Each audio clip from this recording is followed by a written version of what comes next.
Hello, this is Shelley Feist with the Nonprofit Partnership for Food Safety Education. Thank you guys for joining us today for Don't Procrastinate, Evaluate.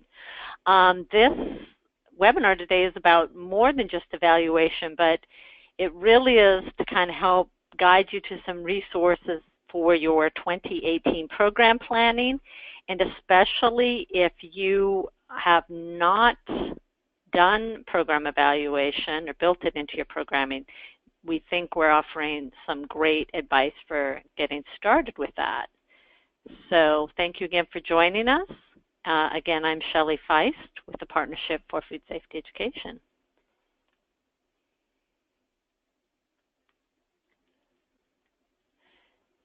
We develop and promote education programs to reduce foodborne illness risk for consumers.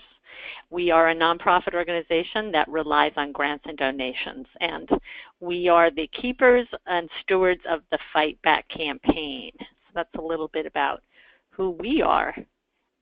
Probably many of you learned about this event from our email list. As we go here, a few housekeeping matters. One is that to ask a question, please use the question box on the right-hand side of the webinar. You should see a area to click on to enter a question. Enter your question there at any time during the webinar, and we will have a Q&A period. And then after the webinar, a survey will pop up when we close the webinar. If you would take a moment to answer that survey, it's extremely helpful to us because it, I'm sorry, I think no one was seeing my screen. I'm going to go back. So to ask a question, again, I'm sorry, I didn't have the show screen on. Use the question function on the right-hand side of your screen.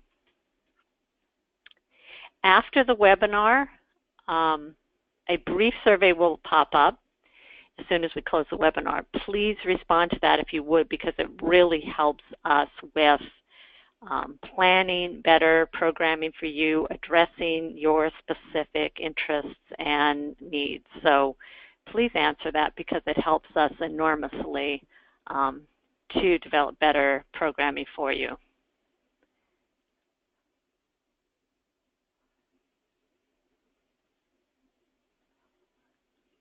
I wanted to also make a programming note that we are not offering CEUs for today's webinar.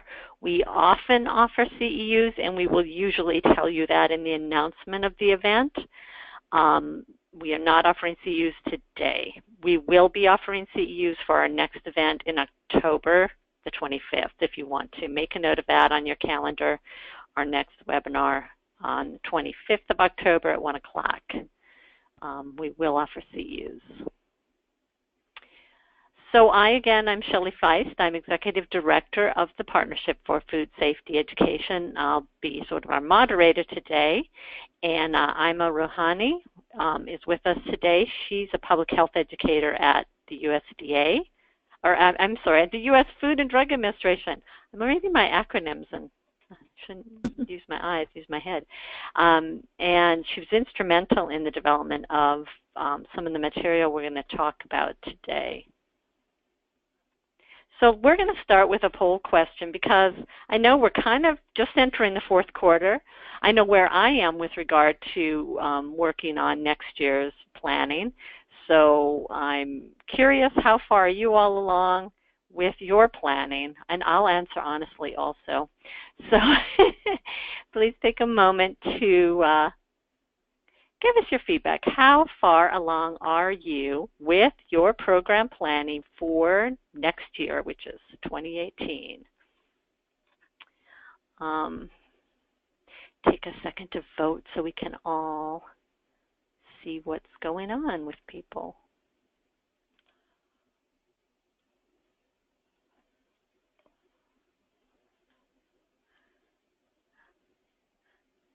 Okay, only about 60% have voted. Anybody else want to answer the poll? Okay. I'm going to close the poll when we get 2% more voting.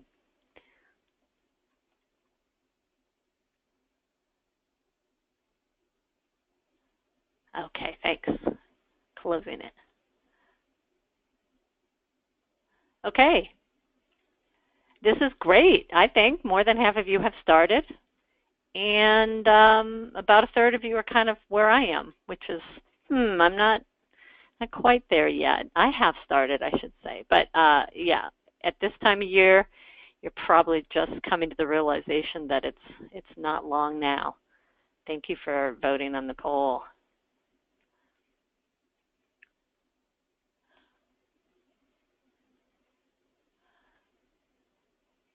So I thought I'd pull out a quote about planning because it's something that I know I like to do, and I like to know I have everything in order for the next year. This is a Margaret Thatcher quote: "Plan your work for today and every day, then work your plan." So that's what we're going to hopefully help you with today, getting planning rolling. So today we're going to cover why evaluate. We're going to talk about an online guide that the partnership has on its website that was developed with IMA and folks at the FDA, the origins of that, what the components are, what are some of the tools you can use in the online toolbox, and then also just a lot about what is program and evaluation planning. All these different aspects of program and evaluation planning we're going to touch on, to really help you just get started today. So I'm going to turn it over to Ima Rouhani. Again, she's with the Food and Drug Administration, and Ima was very instrumental in development of this guide and toolbox. Again, if you have questions, you can send them at any time. So I'll turn it over to Ima. Thank you so much, Shelley. The first thing, I think we're still on the poll slide, Shelley. So I just want to make sure that the slides are still, in fact, displaying for everyone. Okay. I'm seeing the slide with you. Have you seen it yet? Is there just a delay? I'm not seeing that. I'm still seeing the poll slide. Okay, it says we're still on the poll slide. Okay. I'm not sure why that would be. It says I'm showing the poll results. Okay.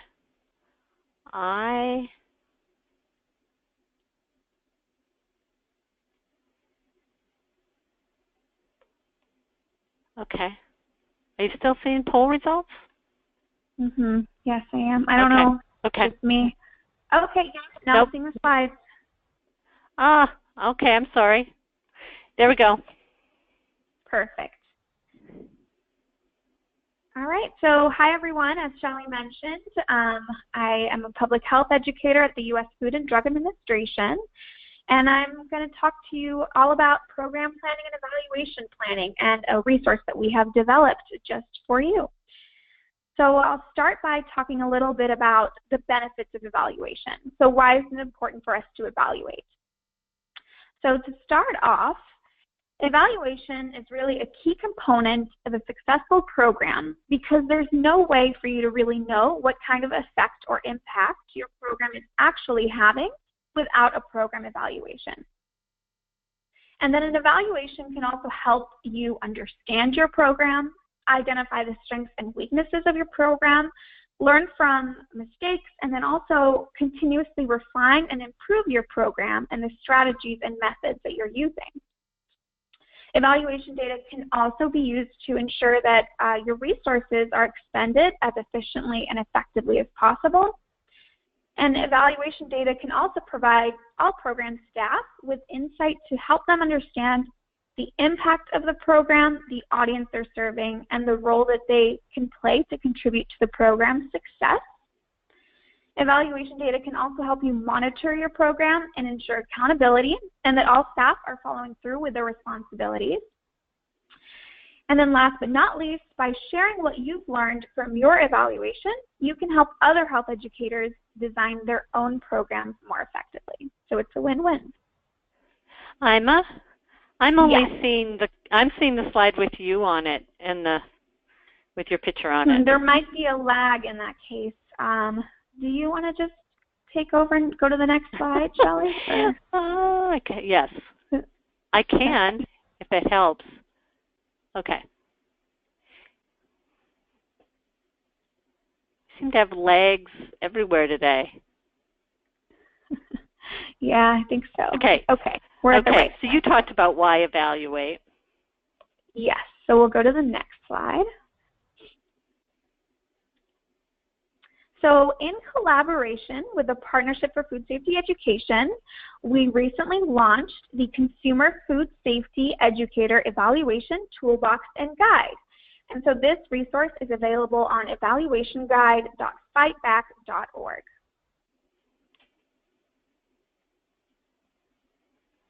Great. So now I'll talk a little bit about what led us to develop the guide and toolbox and some of the research that went behind it. So this guide and toolbox was informed by a survey administered by the Partnership for Food Safety Education.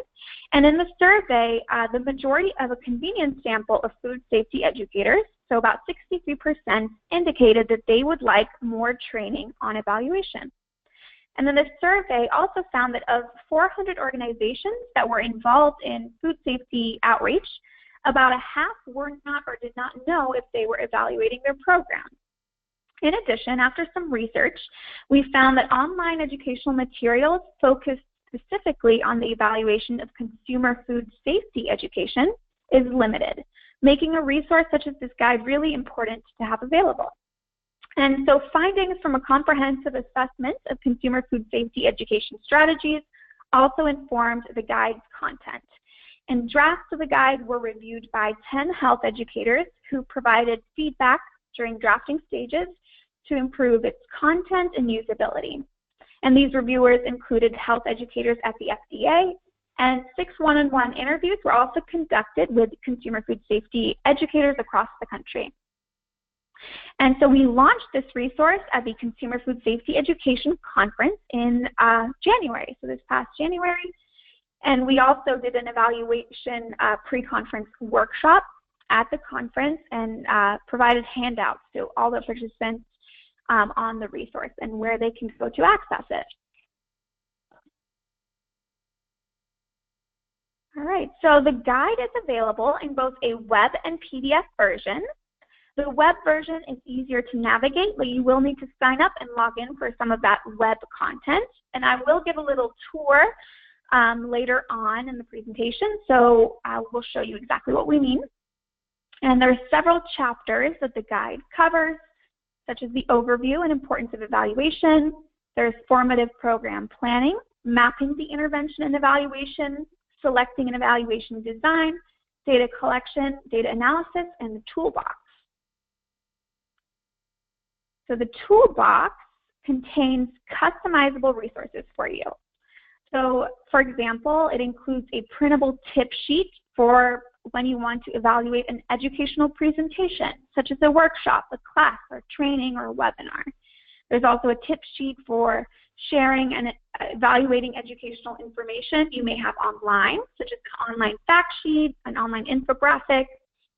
And we hope that the tools in the toolbox will be especially helpful to those of you who need to evaluate their activities or want to evaluate your activities, but have limited time and resources. So I'm going to move on for now, but I will touch on some of the other tools in the toolbox in the following slide. All right, so moving on to program and evaluation planning. I'm going to start by talking about evaluation standards.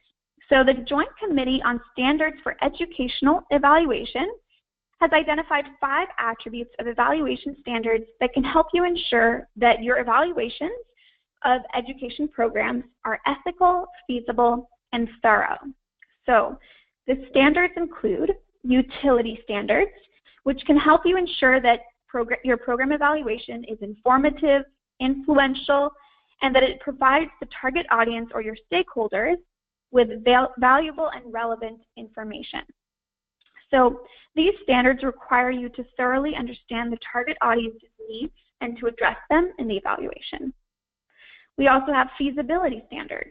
So these are intended to ensure that the evaluation design used actually works effectively in the real world setting. and that the evaluation process is efficient, is realistic, and frugal.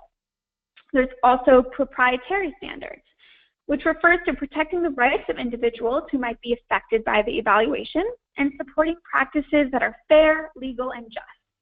So to uphold these standards, we must be respectful and sensitive to the people we work with and follow relevant laws.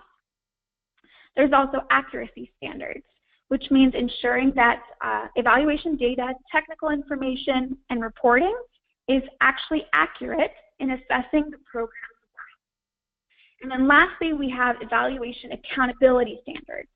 And these standards encourage sufficient documentation of evaluation processes, program accountability, and it includes an evaluation of the evaluation, which is referred to as a meta-evaluation.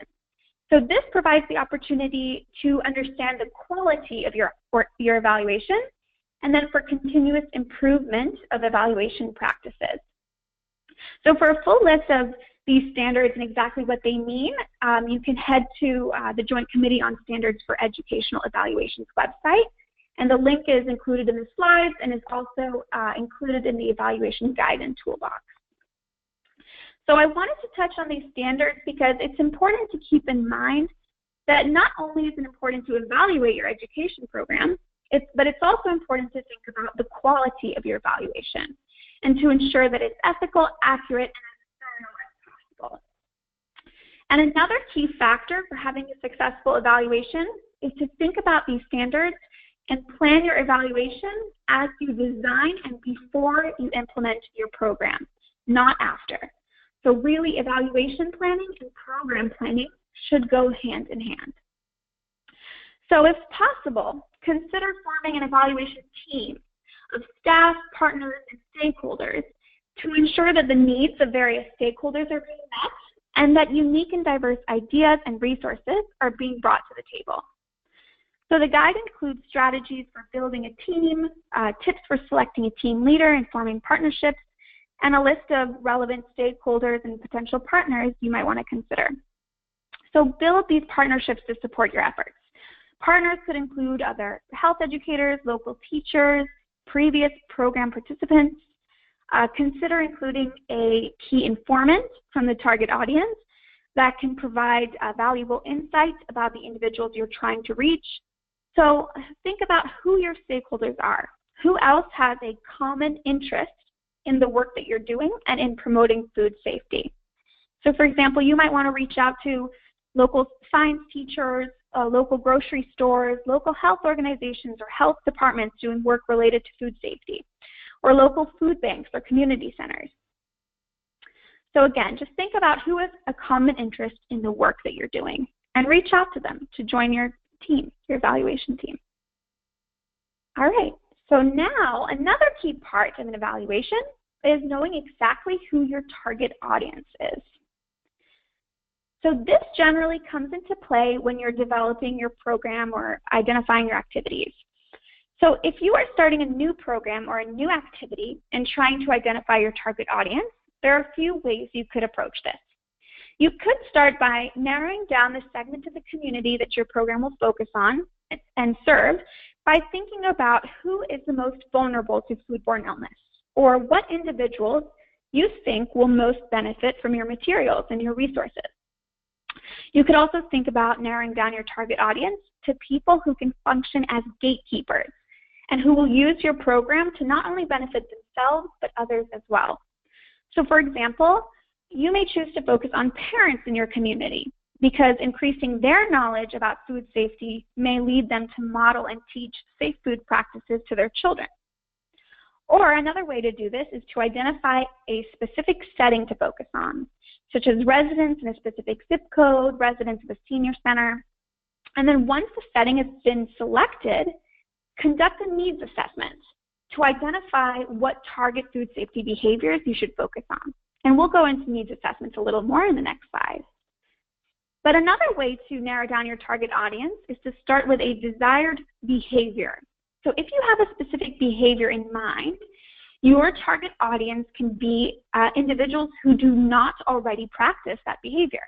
For example, if the desired behavior is correct hand washing, your target audience might be individuals who wash their hands incorrectly, And in this case, since you've already identified the target behavior, you will then need to conduct some research or do a community needs assessment to determine what part of the population or your community tends to wash their hands incorrectly. And the group that you identify will be your target audience. All right, so conducting a needs assessment. It can be really vital in determining program and evaluation objectives and strategies. So in your needs assessment, you will want to find out what factors influence your target audience's food handling practices. And identifying these factors will help you figure out what strategies you need to adopt to address specific barriers. So this can also be an important component of your evaluation. So the guide and toolbox includes a list of specific factors and corresponding questions that you might want to consider including in a needs assessment in order to identify specific food safety barriers that influence behaviors. So let's go through these factors. So we have access to resources. You might want to find out if there are any resource barriers that prevent your target audience from adopting certain food safety practices. For example, it could be a lack of thermometers, a lack of storage containers. Convenience is another factor. So you might want to ask if there are any convenience barriers, such as time or level of ease, that the target audience thinks prevents them from implementing safe food handling behaviors. There's also cues to action. So are there any reminders or cues the audience thinks would motivate them to engage in certain food safe practices?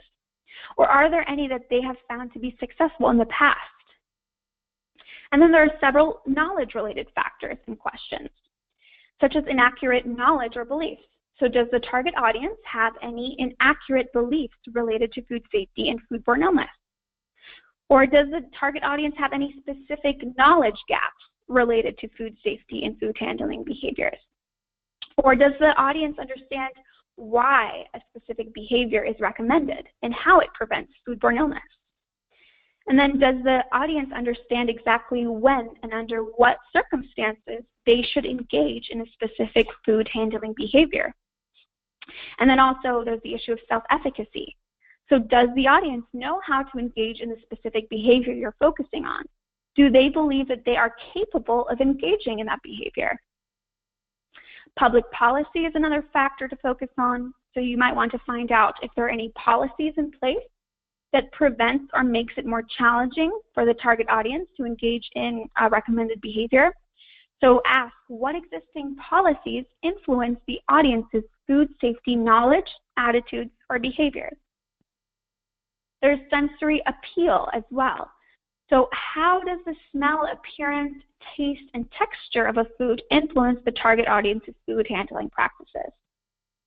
There's also perceived severity. Is the audience aware of the short and long-term consequences of foodborne illness?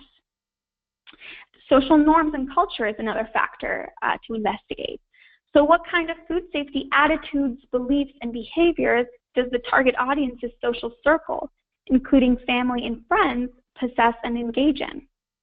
You might also want to ask about sociodemographics, such as gender, ethnicity, age, and education level, and then also perceived susceptibility.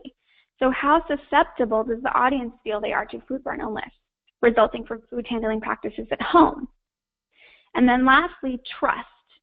So how trusting is the target audience of consumer food safety messages or of your organization?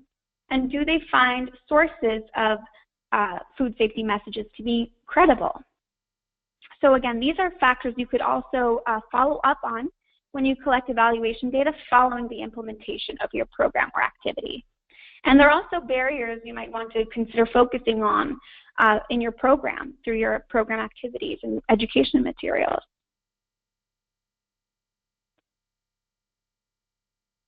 All right, so now we're going to move on to theory. So utilizing behavior theories can also be an important component of program planning and evaluation planning. So the guide provides information on how you can use theory to plan your program or inform a needs assessment, an evaluation, and even the development of educational messages.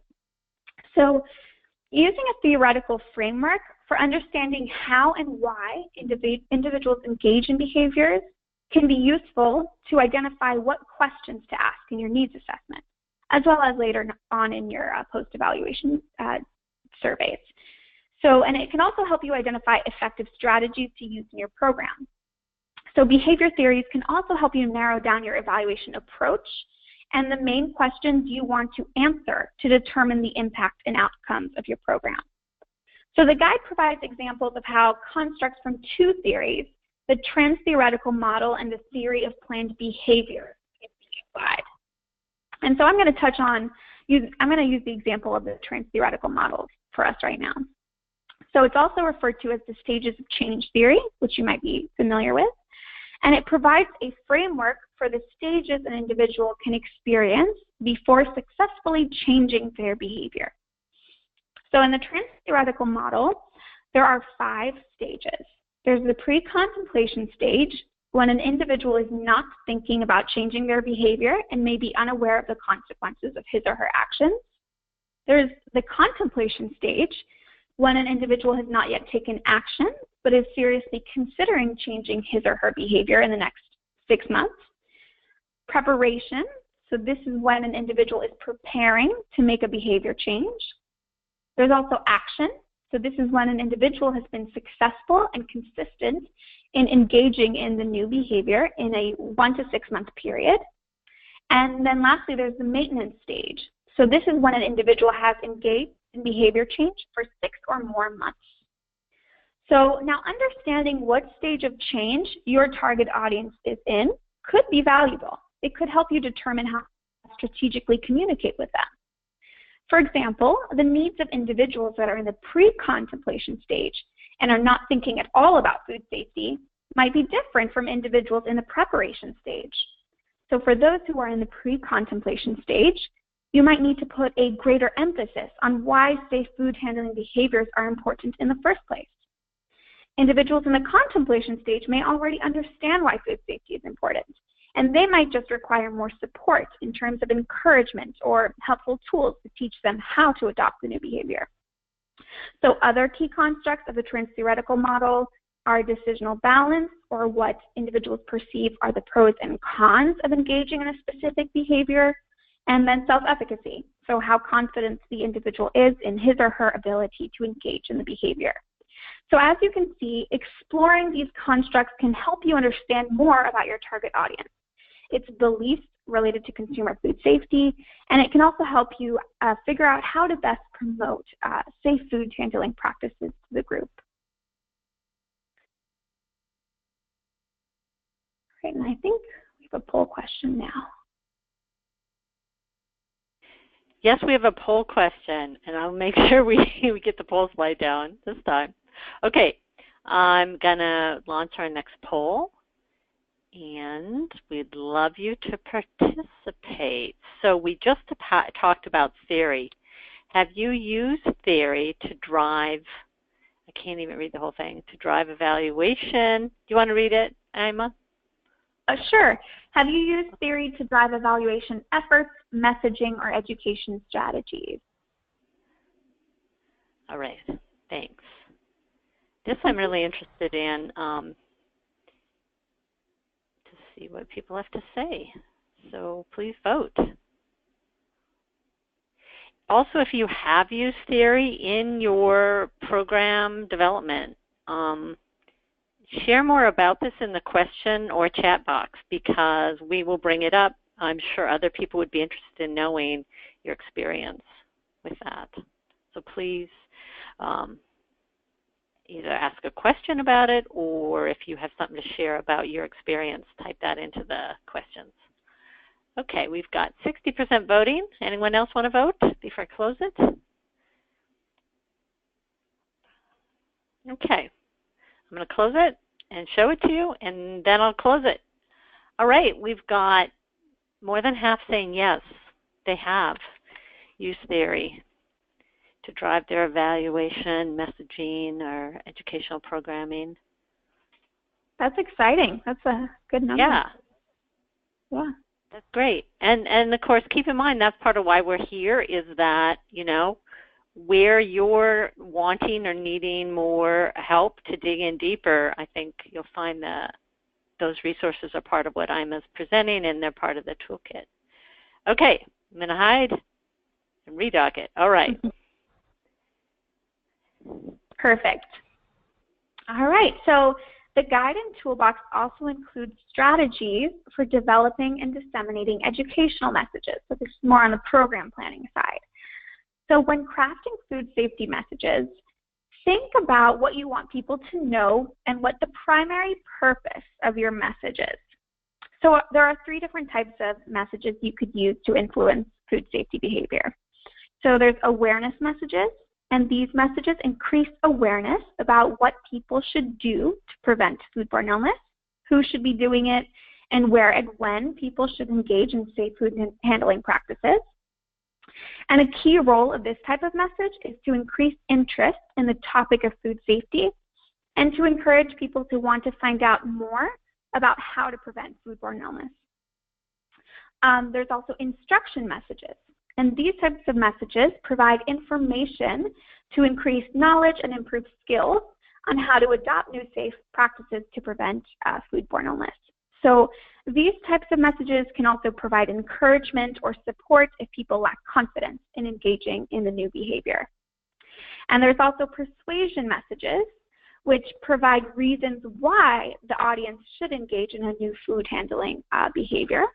And this usually involves influencing attitudes and beliefs by increasing knowledge about food safety and foodborne illness. So when crafting a persuasive message to encourage consumers to adopt a new behavior, there are 3 things that you'll want to consider, and that's credibility, attractiveness, and understandability. So it's important that your target audience finds your messages to be credible, accurate, and valid. And this is normally done by demonstrating you are a trustworthy source and providing evidence that supports your message. You also want your messages to be attractive, entertaining, interesting, or mentally or emotionally stimulating. And then messages should also be understandable, simple, direct, and with sufficient detail. So the guide also includes additional information that can help you with developing your messages and education materials. For example, it includes a list of existing materials on food safety education that already exist and that you can use so that you don't have to reinvent the wheel. There's also tips for how to address health literacy and cultural sensitivity, and some helpful websites that you could use to create and refine your content. All right, we'll move on to creating a logic model. So creating a logic model can be really helpful in helping you identify program priorities, map out the components of your program, and understand how it's all linked. So this will help you understand and determine the overall framework for your program. So a logic model can also help you identify short, medium, and long-term outcomes and figure out what to evaluate and when. So please keep in mind there's no one way to create a logic model. You may decide to make one model for your entire program, or you could make multiple models for each program activity. And a logic model generally includes inputs such as resources, materials, and staff support, outputs such as activities and participation, and outcomes. So there are short, medium, and long-term outcomes. And as you pinpoint program outcomes, you should also identify corresponding indicators. And an indicator is the factor or characteristic you need to measure to know how well you are achieving your outcome objectives. So for example, in this logic model, which includes a food safety education example, so in this logic model, the short-term outcome is that participants gain knowledge and skills on how to avoid cross-contamination. The indicator for this outcome could be the number of participants that demonstrated increased knowledge on how to separate raw cooked and ready-to-eat foods. So identifying outcome indicators early in the planning process can help you clarify program priorities and expectations and help you figure out what you are going to evaluate. And so when determining your program outcomes and objectives, there are generally 7 incremental assessment levels you might want to think about and consider evaluating. So these go up in terms of rigor. So we start with program inputs and resources. So this would include, again, staff and volunteer time, monetary resources, transportation, and program supplies required to plan, implement, and evaluate your activities. Next, there's education and promotion activities for the target audience. So this is the outputs component of the logic model and would also be part of a process evaluation. So this includes activities with direct contact and both indirect contact methods, such as social media outreach. So the next level is participant involvement in program activities.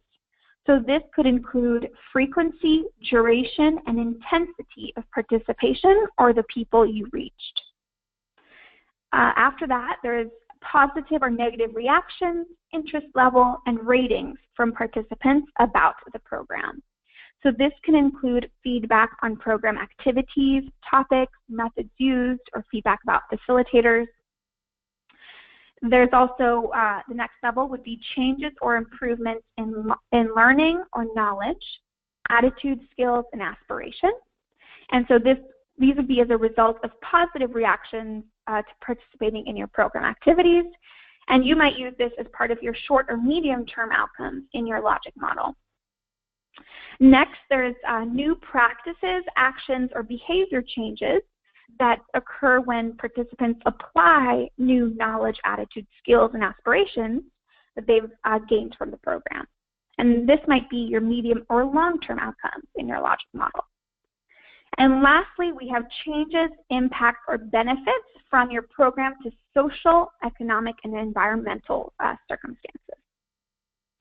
So each level addresses important elements or factors that you might want to evaluate to understand the impact and outcomes of your program. All right. So one of the strengths of this guide is that it includes many examples specific to food safety that can help you generate ideas and understand how the different evaluation topics can be applied. So for example, to further explain how to identify indicators for different evaluation outcomes, there's a table in the guide that includes outcome and indicator examples for all these different levels of different assessment levels that we just covered. So let's go through some of them. So if we were looking at the inputs level of assessment, your target goal may be 400 total hours of staff and volunteer time and 500 copies of educational brochures that are printed and have been distributed. So your indicator for this could be that your timesheet is completed by staff and volunteers and includes the assignments that were produced or worked on, and that a spreadsheet that documents printing and distribution of brochures and other materials is also complete.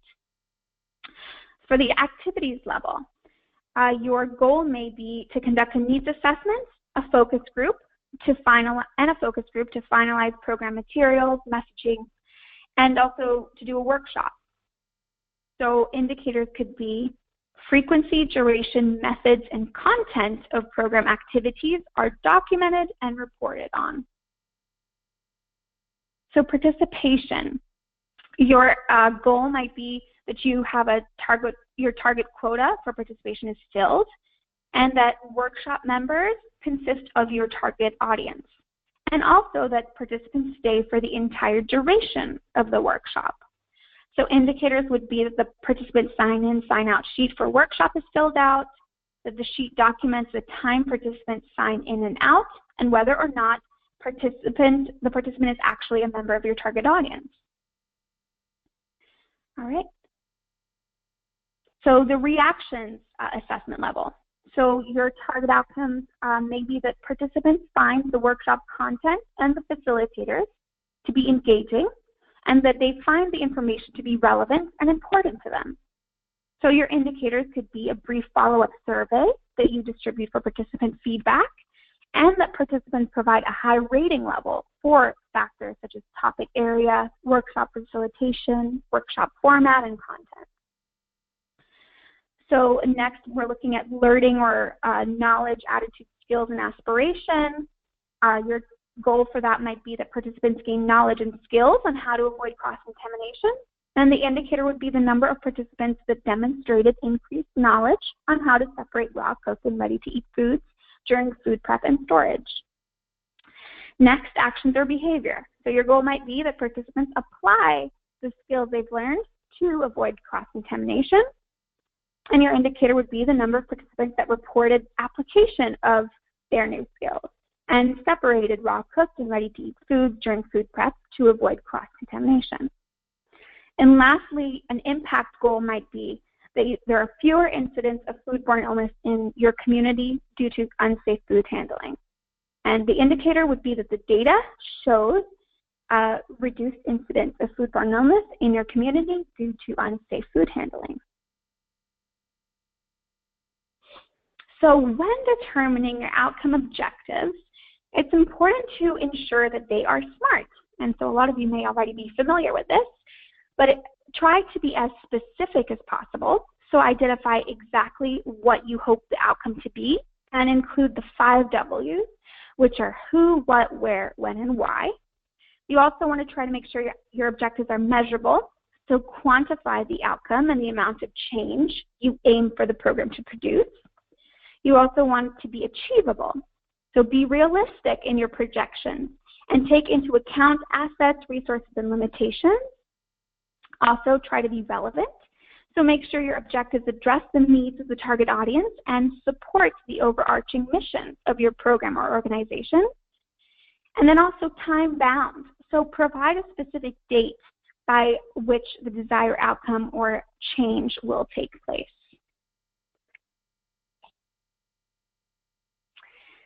So just to share a little bit that at the end of each chapter in the guide, there is a set of summary questions to reinforce key points and to help you apply what you've learned to your own program activities.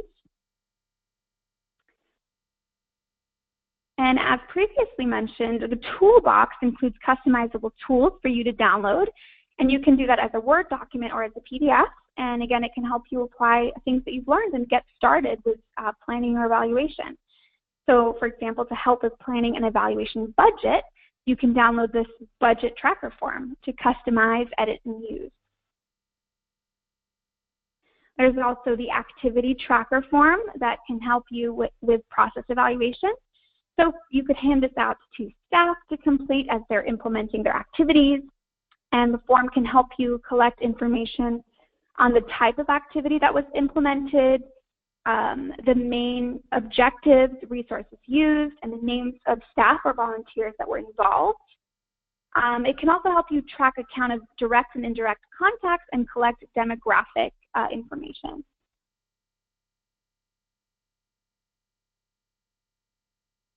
So there's a logic model template in the toolbox that can help you with planning, and you can also refer to the sample logic model that has already been filled out with a food safety example to help you fill this out and complete. And there are a few other tools to help you with implementing your evaluation. So sometimes a rigorous evaluation with an experimental design is not possible, but please keep in mind that doing some evaluation is still better than doing nothing at all. So you can use the resources in the toolbox if, again, you don't have time, money, or staff support for an extensive evaluation. So, for example, here we're looking at the participant evaluation form that you can use to evaluate educational presentations. It can help you gather feedback from participants on information such as what they found most useful and important, whether or not they found the information to be relevant, how confident they feel about implementing what they've learned. It also asks questions related to the number of individuals in their household and whether or not they are the main food preparer in their home. And of course, you can customize this and add your own questions or take those out that are not relevant to you.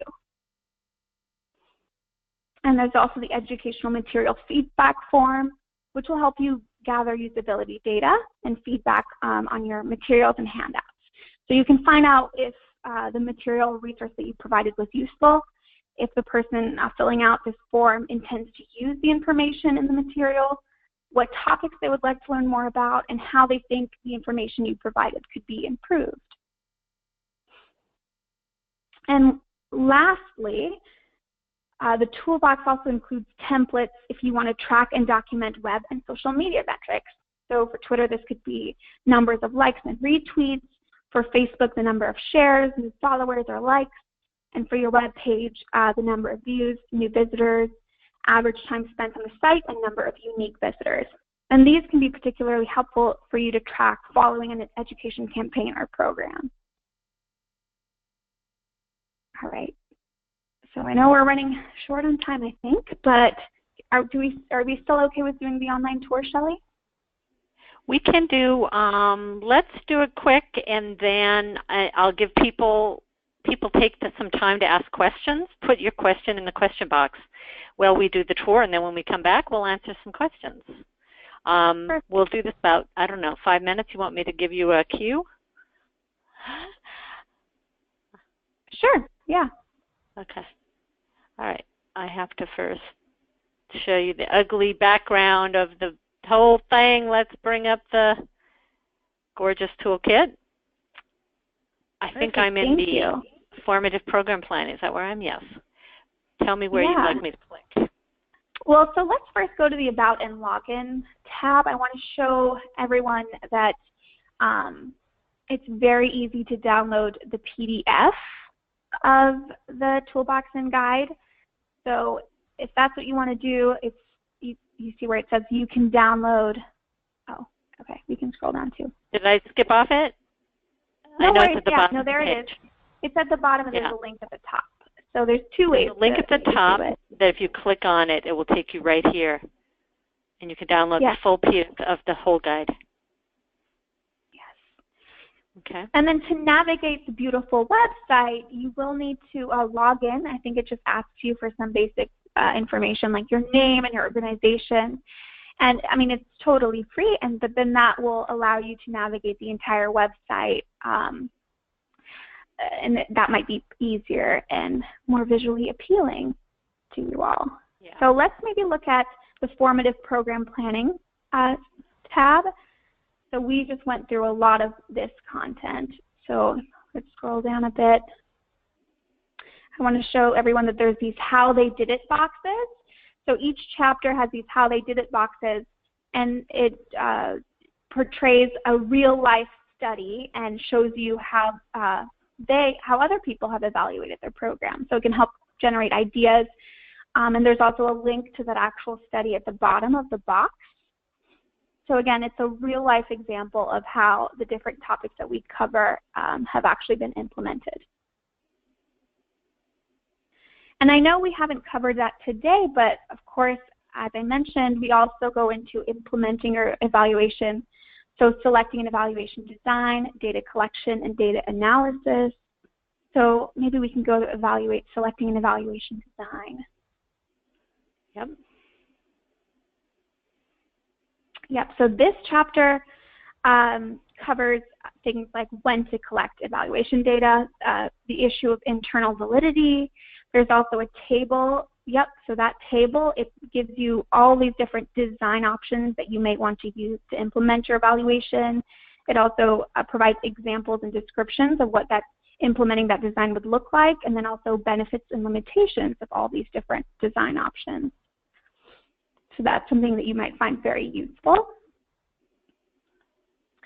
right, and maybe now we go to the toolbox. Right, so the toolbox here, all the list of tools.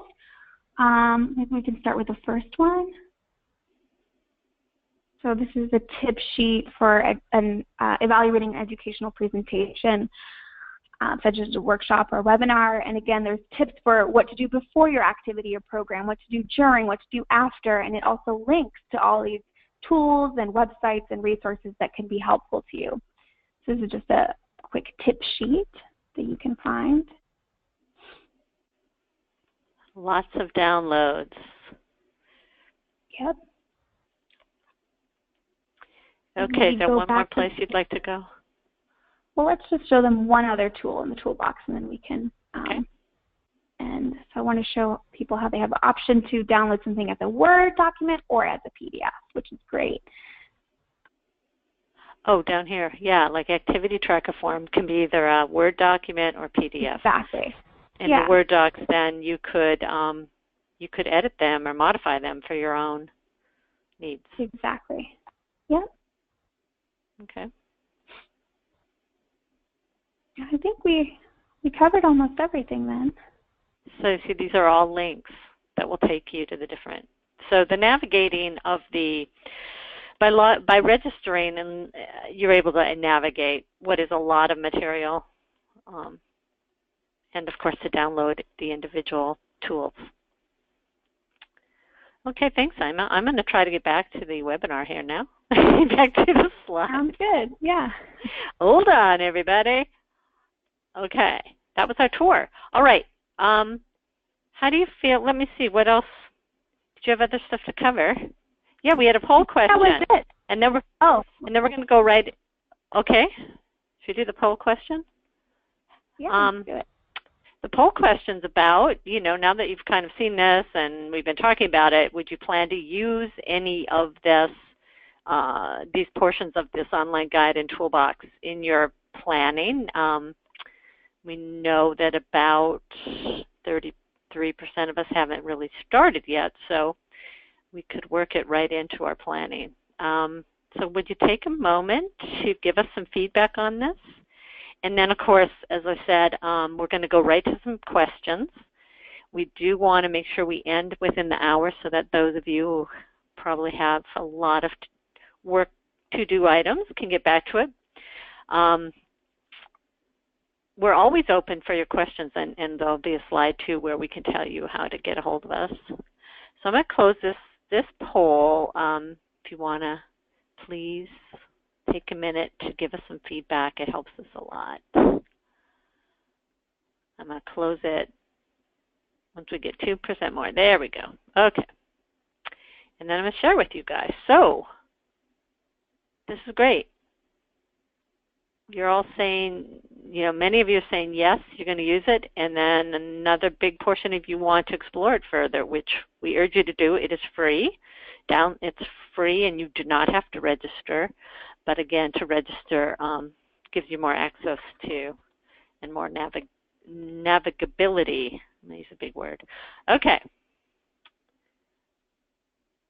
Thank you all. Okay, you there, Ima? Yep. Hello? I'm here. Okay. We've got one question. We've got a couple of questions.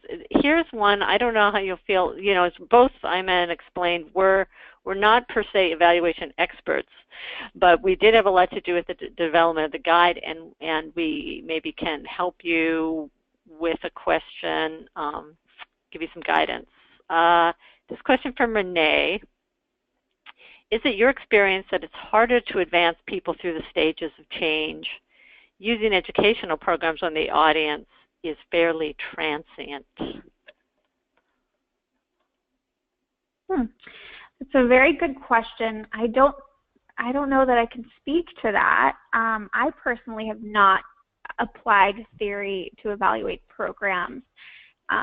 So far, I have not done it, but I did refer to several studies that did incorporate the trans-theoretical model. Again, so I'm not sure that I know, but that's a very interesting question.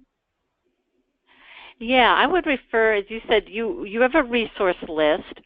People might explore some of those resources that probably include links in the guide that would take you to places where there is a greater focus just on those specific theories and models. Does the toolbox include any resources to measure policy, system, or environmental change? No. So the toolbox includes tools that can help you with process evaluation, but then again, it's mostly on collecting data related to educational materials that you might distribute in your programs or activities that, such as a workshop, again, a webinar, a community event. So it doesn't really focus on policy or environmental changes. Okay. Thank you. So I did notice one thing, kind of looking at who was going to be on the webinar today, who's participating, that they're in all kinds of different organizations. Some are in like a food retailer, some are in public health, some are in cooperative extension.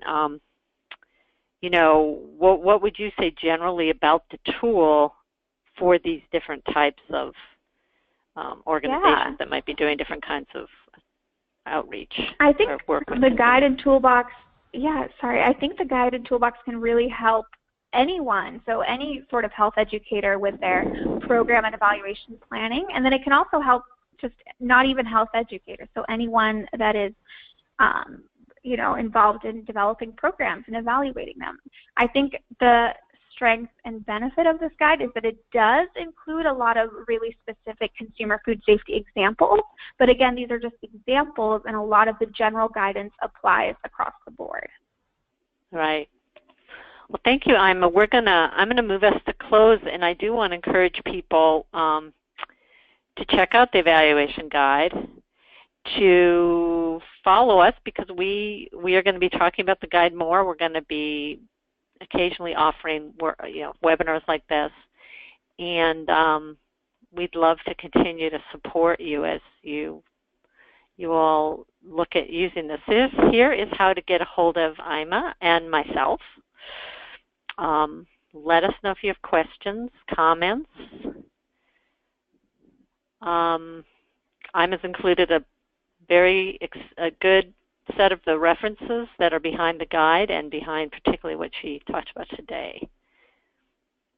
Fightback.org is where you can find the evaluation guide and toolbox. It's also where you can find all kinds of consumer education materials, messaging.